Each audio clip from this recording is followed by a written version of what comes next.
Good morning my dear student, welcome to Hope Institute live class. और आज का जो वीडियो मैं लेके आया हूँ आपके सामने, ये काफ़ी इंपॉर्टेंट है वो हर बच्चे के लिए जो आरआरबी की तैयारी कर रहा है, रेलवे की तैयारी कर रहा है। रेलवे नाम ही काफ़ी है नौकरी के लिए। ध्यान से मेरी बातों को सुनिएगा।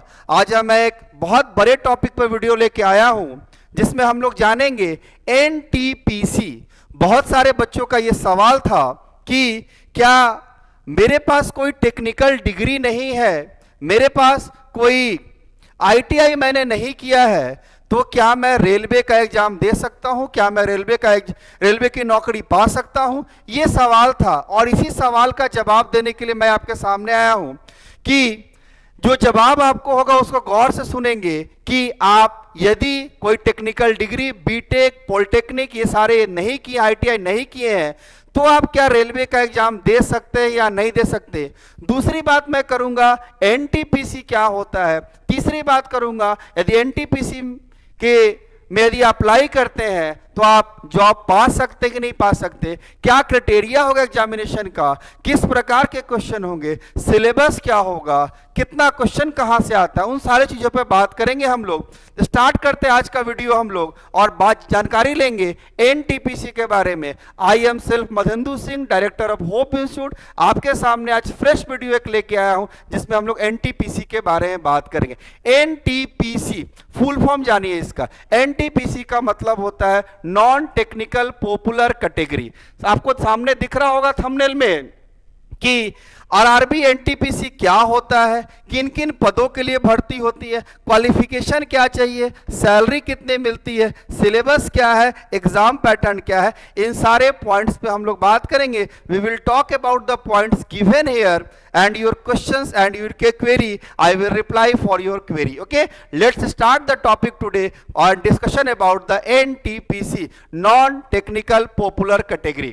तो मेरे प्यारे दोस्तों, मेरे प्यारे स्टूडेंट्स, हम लोग बात करेंगे आज। पहला सवाल जो आपके सामने आएगा वो आपके स्क्रीन पे आएगा, उस सवाल का मैं जवाब दूंगा। क्या क्या सवाल होगा आज का। पहला सवाल, आरआरबी एनटीपीसी क्या होता है, क्वालिफिकेशन क्या चाहिए, किन किन पदों के लिए भर्ती होती है, एज लिमिट क्या होता है, एग्जाम पैटर्न क्या होता है, सिलेबस क्या होता है, सैलरी कितनी होनी चाहिए और तैयारी कैसे करें। इन 7-8 सवालों का जवाब आपके सामने होगा। सवाल को बढ़िया से एक बार देख लीजिए सभी लोग।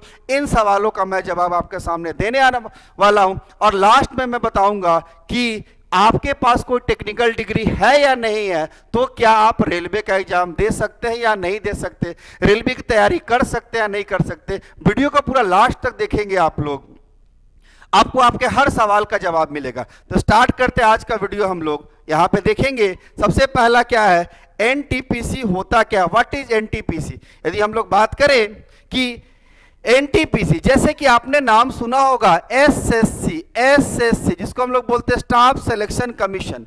भारत में सेंट्रल लेवल पे कहीं भी कर्मचारी की आवश्यकता होती है, कहीं भी यदि बात करें हम लोग, कहीं भी जॉब की जरूरत होती है, तो उस केस में staff selection commission SSC exam लेता है। उसी प्रकार यदि रेलवे में किसी अधिकारी की, किसी कर्मचारी की जरूरत होती है तो उसके लिए रिस्पॉन्सिबल होता है आरआरबी। आरआरबी मतलब रेलवे रिक्रूटमेंट बोर्ड। आरआरबी का मतलब रीजनल रूरल बैंक भी होता है, लेकिन बैंक की बात मैं नहीं कर रहा हूं, यहां मैं रेलवे की बात कर रहा हूं। आरआरबी रेलवे रिक्रूटमेंट बोर्ड, और उस रेल आरआरबी का ही एक पार्ट है जिसको हम लोग बोलते हैं NTPC, non technical popular category. अब ये नॉन टेक्निकल पॉपुलर कैटेगरी है क्या, इसके बारे में डिटेल हम लोग स्लाइड से समझेंगे, पूरा डिटेल समझेंगे हम लोग। स्टार्ट करते हैं हम लोग, व्हाट इज एनटीपीसी, एनटीपीसी में फॉर्म कैसे भरेंगे, क्या तरीका होगा तैयारी का, क्या सिलेबस होगा, उस पर हम लोग बात करेंगे। What is this NTPC, non technical popular category. सबसे पहले बात करें हम लोग यहाँ पे एनटीपीसी जो हमारा है वो 2 लेवल में होगा, 2 लेवल होंगे वहां पे। पहला होगा 12th लेवल, दूसरा होगा ग्रेजुएशन लेवल। 12th लेवल का मतलब ये होता है कि यदि आप 12th पास है किसी भी एक्सट्रीम से, चाहे वो आर्ट से, चाहे वो साइंस से या कॉमर्स से, आप आर्ट से 12th किए हो या साइंस से किए हो या कॉमर्स से किए हो, एनी एक्सट्रीम, आप एनटीपीसी के फॉर्म को भर सकते हैं। और दूसरा लेवल होता है ग्रेजुएट लेवल, जिसमें आपका ग्रेजुएशन कंप्लीट हो। अब जिसमें यदि ग्रेजुएशन कंप्लीट होगा उस केस में बात करेंगे। आप किसी भी एक्सट्रीम से ग्रेजुएशन किए हो, चाहे आप साइंस से हो, चाहे आप आर्ट से हो, चाहे आप कॉमर्स से हो, या फिर इंजीनियरिंग बैकग्राउंड हो आपका, आप इस फॉर्म को भर सकते हैं। तो एक बात आपका क्लियर हो गया, एनटीपीसी जो हमारा है दो लेवल में होता है, एक +2 लेवल होगा और एक हमारा ग्रेजुएट लेवल होगा। +2 लेवल जो होगा वहां से आपको जॉब मिलेगा, वो क्लर्क का जॉब मिलेगा, और यदि ग्रेजुएट लेवल की बात करें तो आपको वहां से ऑफिसर का जॉब मिलेगा। चलिए आगे बात करते हैं हम लोग। जो एनटीपीसी है उसमें लेवल 1 के बारे में बात करेंगे। तो इसके बाद हम लोग बात करें कि लेवल 1 जो हमारा है, यदि बात करिए 12th लेवल, दो लेवल मैंने बताया था, एक ग्रेजुएट लेवल, दूसरा +2 लेवल। हम लोग बात करते हैं +2 लेवल, यदि आप फॉर्म भरते हैं तो किन किन पोस्ट पे आप जा सकते हैं। अकाउंट्स क्लर्क कम typist, junior time keeper, senior time keeper और 10 क्लर्क, इस तरह के 4 पोस्ट हैं आपके सामने। तो एनटीपीसी जो +2 लेवल है, उस +2 लेवल के लिए आपको ये 4 पोस्ट होंगे। आप फॉर्म भर के इन 4 पोस्ट पे नौकरी पा सकते हैं। आगे हम लोग बात करेंगे यहाँ पर अगले स्लाइड में। आप जैसे कि देख पा रहे हैं कि यदि +2 लेवल भरते हैं तो उसमें एज क्राइटेरिया क्या होगा, what is the age criteria, age क्या होगा। बात करें हम लोग यहाँ पे, यदि आप जनरल कैटेगरी से बिलोंग करते हैं तो 18 से 33 साल, ओबीसी कैटेगरी से बिलोंग करते हैं तो 18 से 36 साल, और एसटी एससी से यदि है तो 18 से 38 साल, यानी आपको कुछ ना कुछ रिलैक्सेशन यहाँ पे मिलेगा। जनरल कैटेगरी 18 से 33 साल, कॉपी पेन यदि आप नोट कर लीजिए इसको। यदि ओबीसी कैटेगरी में आते हैं तो 18 से 36 साल, और एसटी एससी में आते हैं तो 18 से 38 साल आपका एज होना चाहिए। तो ये हम लोगों ने क्या देखा, age criteria for RRB NTPC +2 level में ये आपका एज क्राइटेरिया है। आगे की बात करेंगे हम लोग यहाँ पे कि एग्जाम पैटर्न क्या होगा, what is the exam pattern. इसके लिए एग्जाम पैटर्न क्या होगा, यदि हम लोग एग्जाम पैटर्न की बात करें यहाँ पे तो 3 लेवल एग्जामिनेशन होंगे, CBT1, CBT2 और टाइपिंग टेस्ट। ध्यान दीजिएगा, CBT1 होगा, CBT2 होगा और फिर टाइपिंग होगा, डॉक्यूमेंट्स वेरिफिकेशन होंगे और उसके बाद आपकी नौकरी हो जाएगी। बेसिकली हम लोग देखिए यहाँ पे तो CBT1, CBT2 और टाइपिंग टेस्ट क्या होगा, CBT1, CBT2 और टाइपिंग टेस्ट आपका होगा। +2 लेवल की मैं बात कर रहा हूं आपसे। यदि आपकी हम लोग बात करें आगे कि आरआरबी एनटीपीसी में मेडिकल टेस्ट भी होगा, इसके बाद मेडिकल टेस्ट होगा आपको, और मेडिकल टेस्ट बहुत टफ यहां पे नहीं होता है। यदि आपका I6/6 है, आर्मी की तरह मेडिकल यहां टफ नहीं होता, मेडिकल थोड़ा सा यहां पे कैजुअल होता है। तो रेलवे में नौकरी के लिए आपका चौथा पड़ाव जो होगा वो मेडिकल टेस्ट होगा। मैंने पहले क्या बोला, पहले CBT1, CBT2, टाइपिंग टेस्ट, और फिर आपका क्या होगा, मेडिकल टेस्ट, और फिर आपका सपना साकार होगा और 12th लेवल एनटीपीसी में आपकी फाइनल ज्वाइनिंग होगी। चलिए आगे की तरफ बात करेंगे हम लोग यहाँ पे कि ग्रेजुएट लेवल। मैंने बताया था ना कि 2 लेवल एग्जामिनेशन होगा, एक ग्रेजुएट लेवल, एक +2 लेवल। अब ग्रेजुएट लेवल की बात करें हम लोग यहाँ पे कि ग्रेजुएट लेवल में आप कौन कौन से नौकरी पा सकते हैं। पहला कॉमर्शियल ट्रेनिंग, दूसरा station master, goods guard, senior commercial come ticket clerk, senior clerk come ticket collector, commercial come ticket clerk, traffic assistant, junior account assistant and typist, junior clerk. सबसे बढ़िया पोस्ट जो लोग मानते हैं वो स्टेशन मास्टर को मानते हैं। यदि किसी का रेलवे में यदि नौकरी करने का सपना होता है, उनसे पूछो कि आप क्या बनना चाहते हैं, तो वो यही एक ही बात बोलेंगे, मुझे स्टेशन मास्टर बनना है। ग्रेजुएट लेवल वाले लोग के लिए, जो भी लोग ग्रेजुएट हैं वो एक ही बात चाहते हैं कि मुझे क्या बनना है, तो मुझे स्टेशन मास्टर बनना है। इसके लिए भीड़ ज्यादा होती है। चलिए आगे बात करते हैं। ग्रेजुएट लेवल में हम लोग बात कर रहे हैं, और ग्रेजुएट लेवल में जो आपका एज लिमिट है उस एज लिमिट की बात करते हैं। सेम एज लिमिट जो +2 लेवल के लिए वही ग्रेजुएट लेवल के लिए, 18 से 33 साल, ओबीसी कैटेगरी 18 से 36 साल, और ये मेरा 18 से 38 साल। सेम जो +2 के लिए है वही हमारा किसके लिए है, ग्रेजुएट लेवल के लिए। तो एज क्राइटेरिया बिल्कुल यहाँ पे क्या होगा, सेम है दोनों के लिए, और यहाँ पे आप अप्लाई कर सकते हैं। आगे हम लोग बात करते हैं कि एग्जाम पैटर्न क्या होगा। तो जैसे लेवल 1 में आप, जैसे आपने +2 लेवल में देखा कि CBT1 होगा, CBT2 होगा, उसी तरह से ग्रेजुएट लेवल में भी सीबीटी 1 होगा, सीबीटी 2 होगा, और फिर क्या होगा, टाइपिंग टेस्ट होगा, और फिर क्या होगा,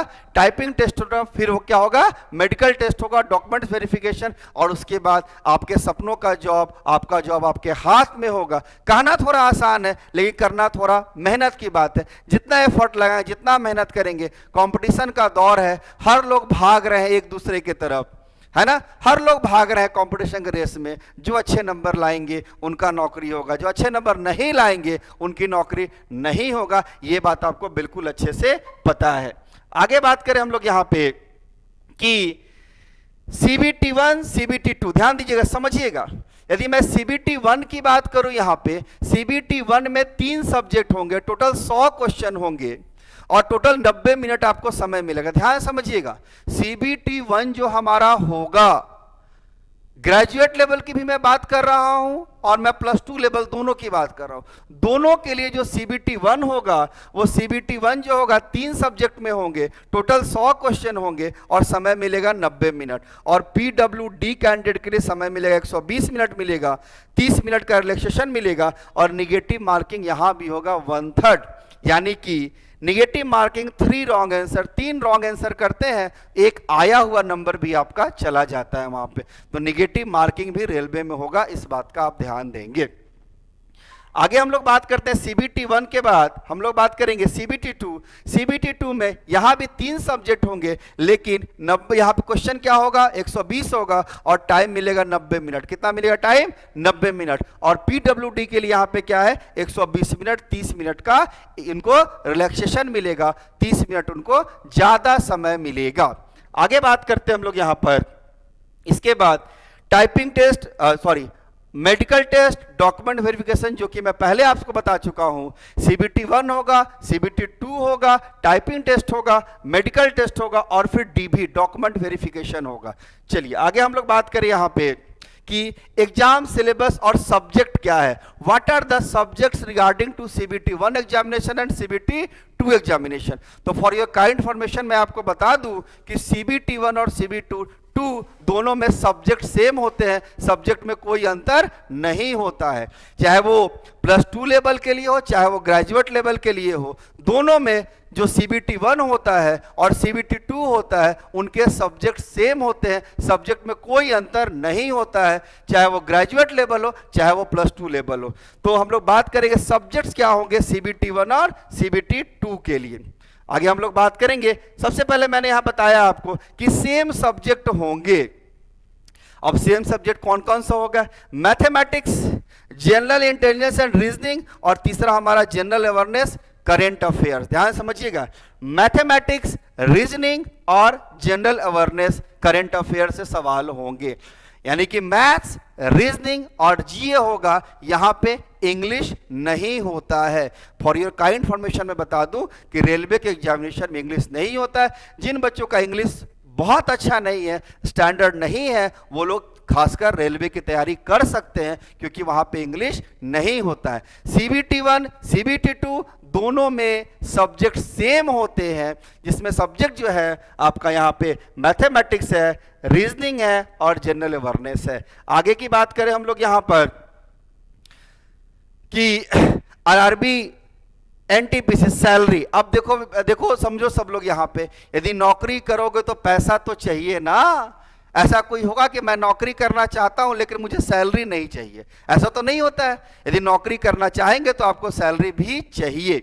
अब ध्यान समझिएगा, आरआरबी एनटीपीसी 12th लेवल के सैलरी की बात करें हम लोग यहाँ पे 19,000 टू 21,700, 19,000 से 21,700 सैलरी मिलेगी RRB NTPC plus 2 level jobs के। लेकिन इसके अलावा बहुत सारे अलाउंस होते हैं जो अलाउंस मिलेंगे, और उसके अलावा बहुत सारे बिल्स होते हैं जो आपको बिल्स मिलेंगे। और मैं आपको खासकर एक बात बता दूं, सरकारी नौकरी के जो फायदे हैं उसका एक फायदा ये है कि खासकर रेलवे के जॉब के लिए, यदि रेलवे की नौकरी करते हैं तो आपको जितने दिनों तक जॉब करेंगे उतने दिनों तक आपको सरकारी क्वार्टर मिलेगा रहने के लिए।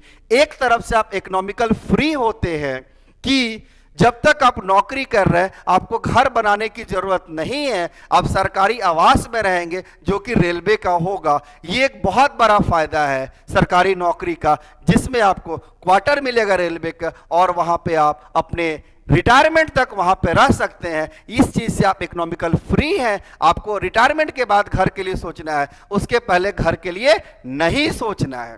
चलिए आगे बात करते हैं हम लोग यहां पे कि ग्रेजुएट लेवल की सैलरी कितनी होगी। 25,500 से 35,400, ये आपको बेसिक सैलरी की मैं बात कर रहा हूं। इसके अलावा बहुत सारे अलाउंस मिलेंगे, बहुत सारे टीए डीए, बहुत सारे चीज मिलते हैं, जिसमें एक अच्छा खासा ह्यूज अमाउंट आपके अकाउंट में हर महीना क्रेडिट होगा।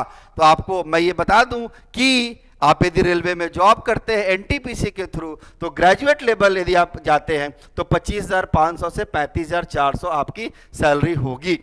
अब हम लोग बात करें, एक सवाल हमारा था कि क्या मैं आईटीआई नहीं किया हूं, मैं पॉलिटेक्निक नहीं किया हूं, मैं बीटेक नहीं किया हूं, तो क्या मैं रेलवे की नौकरी पा सकता हूं? बिल्कुल पा सकते हैं। नाम ही है NTPC, non technical popular category. और नॉन टेक्निकल पॉपुलर कैटेगरी के फॉर्म को भरने के लिए, एग्जाम को पास करने के लिए किसी तरह का कोई टेक्निकल डिग्री की रिक्वायरमेंट नहीं है। आप नॉर्मल यदि +2 किए हो, नॉर्मल यदि ग्रेजुएट हो, तो भी आप इस फॉर्म को भर सकते हैं। तो मेरा जो आपका सवाल था, उस सवाल का जवाब को बिल्कुल क्लियर हो गया होगा कि आप नॉर्मल ग्रेजुएट हैं, नॉर्मल आर्ट साइंस कॉमर्स से ग्रेजुएट हैं, या फिर आर्ट साइंस कॉमर्स से आपने +2 किया है, तो भी आप रेलवे की नौकरी पा सकते हैं। आपका सपना पूरा हो सकता है RRB NTPC, non technical popular category के थ्रू। तो आपका सवाल बिल्कुल क्लियर हो गया होगा। बहुत सारे बच्चों का फोन आया था कि सर मेरे पास कोई टेक्निकल डिग्री नहीं है, क्या मैं फॉर्म भर सकता हूं? उसी के लिए मैंने ये वीडियो बनाया था। और I think that is very clear कि आप यदि नॉर्मल ग्रेजुएट है, आपने सिर्फ +2 किया है, तो भी तो आप नौकरी पा सकते हैं। चलिए, थैंक्स फॉर वाचिंग। वीडियो को जितना हो सकता है शेयर कीजिए। यदि आपको इस जानकारी को समझ में आया होगा तो प्लीज कमेंट जरूर करें। जितना हो सकता है दोस्तों के बीच शेयर करें। Thanks for watching. Okay, bye everybody. Thank you.